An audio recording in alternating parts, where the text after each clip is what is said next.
सभी को जय मसीह की इस मॉर्निंग डिवोशन में हम सभी का स्वागत करते हैं और हम आशा करते हैं कि आप सब लोग सुरक्षित है और अच्छे हैं और परमेश्वर के प्रेम में और अनुग्रह में बढ़ रहे हैं। तो धन्यवाद। तो आइए हम आज के डिवोशन में परमेश्वर के वचन से हम मनन करें।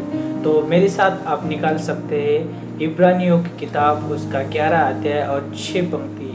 यहाँ पर परमेश्वर का वचन इस तरह से कहता है, और विश्वास बिना उसे प्रसन्न करना अनहोना है, क्योंकि परमेश्वर के पास आने वालों को विश्वास करना चाहिए कि वह है और अपनी खोजने वालों को प्रतिफल देता है।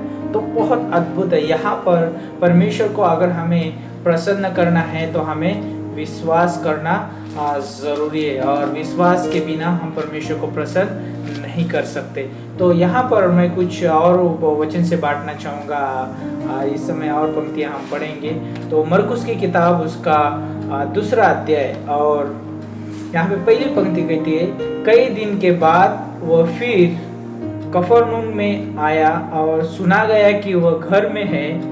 फिर इतने लोग इकट्ठे हुए कि द्वार के पास भी जगह न मिली, और वह उन्हें वचन से सुना रहा था।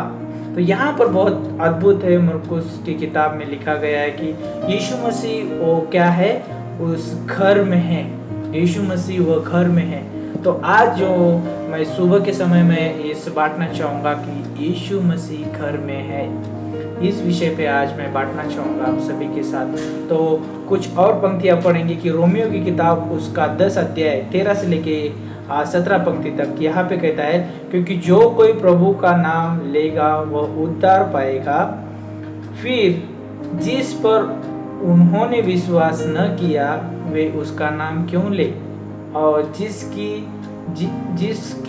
न सुनी उस पर क्यों विश्वास करे, और प्रचारक के बिना क्यों सुने, और यदि भेजे न जाए तो क्यों कर प्रचार करे। जैसा लिखा है कि उनके पाँव क्या ही सुहावने हैं जो अच्छी बातों का सुसमाचार सुनाते हैं, परंतु सब ने उस सुसमाचार पर कान न लगाया। ईशा कहता है कि हे प्रभु, किसने हमारे समाचार की प्रीति की है। 17 पंक्ति में कहता है, सो विश्वास सुनने से और सुनना मसीह के वचन से होता है।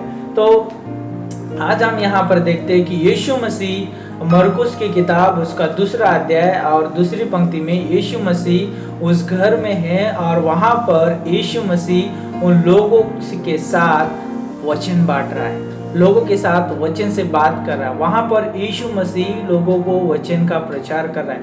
कितना अद्भुत है। और हम जानते हैं कि यीशु मसीह जब उन लोगों के साथ वचन बांट रहा है तो वहाँ पर लोग यीशु मसीह का वचन सुनकर वहाँ पर वो विश्वास कर रहे हैं। और यहाँ पर हम जानते हैं कि ये 2 अध्याय में एक लकवे का रोगी है और वो बीमार है, लेकिन उसके जो 4 मित्र है वो उस व्यक्ति को यीशु मसीह के पास लेके आते हैं। लेकिन वहाँ पर एक समस्या होती है कि उस व्यक्ति को यीशु मसीह के पास लेके नहीं जा पाते, क्योंकि वहाँ पर बहुत लोग आए हुए थे, बहुत सी भीड़ थी वहाँ पर। इसलिए वो लोग छत पे चढ़ के वो क्या करते, छत उखाड़ कर उस व्यक्ति को यीशु मसीह के सामने छोड़ते हैं। लेकिन 5वीं पंक्ति में यीशु ने उनका विश्वास देखकर उसे उस झोले के मारे हुए से कहा, हे पुत्र, तेरे पाप क्षमा हुए। तो यहाँ पर जैसे मैं सोच रहा था आज की ये सुबह के डिवोशन में कि कुछ चीजें उस घर में थी।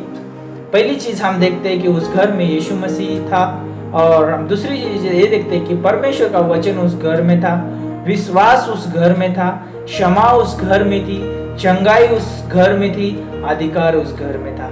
और हम देखते हैं कि आराधना और प्रशंसा उस घर में थी, और उस घर में परमेश्वर का प्रेम और अनुग्रहता खोए हुओं के प्रति। हम देखते हैं कि लूका की किताब उसका 19 अध्याय 10 पंक्ति में कहता है, मनुष्य का पुत्र खोए हुओं को ढूंढने और उसका उद्धार करने आया। और हम जानते हैं कि 19वें अध्याय लूका के 19 अध्याय 5 में यीशु मसीह कहता है जक्कई को, जक्कई, तेरे घर में आना मुझे अवश्य है।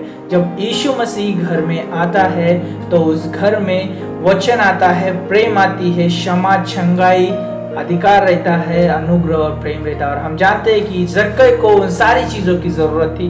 जक्कई को यीशु मसीह की जरूरत थी।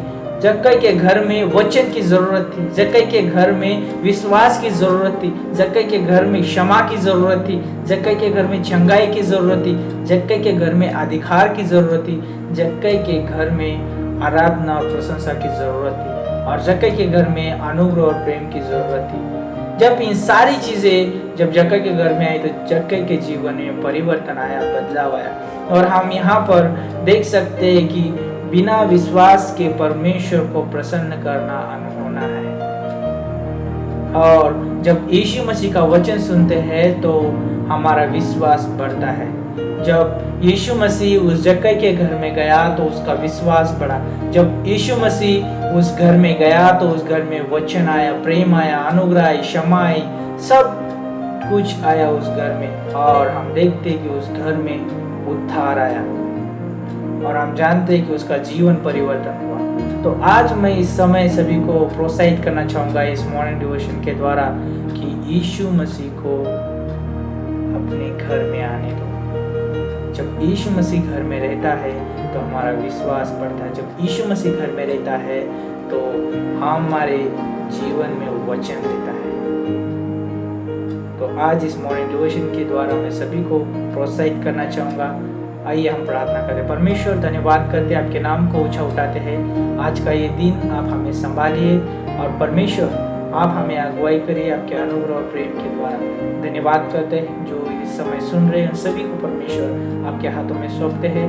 और परमेश्वर के जीवन में आप अद्भुत कार्य करिए। जो परमेश्वर कोरोना वायरस की बीमारी से लोग पीड़ित हैं उनके लिए हम प्रार्थना करते हैं। उनके लिए प्रभु हम प्रार्थना करते कि आप चंगाई दीजिए परमेश्वर इस समय। और प्रभु यीशु मसीह उनके जीवन में आप परमेश्वर शांति और आनंद लेके आइए।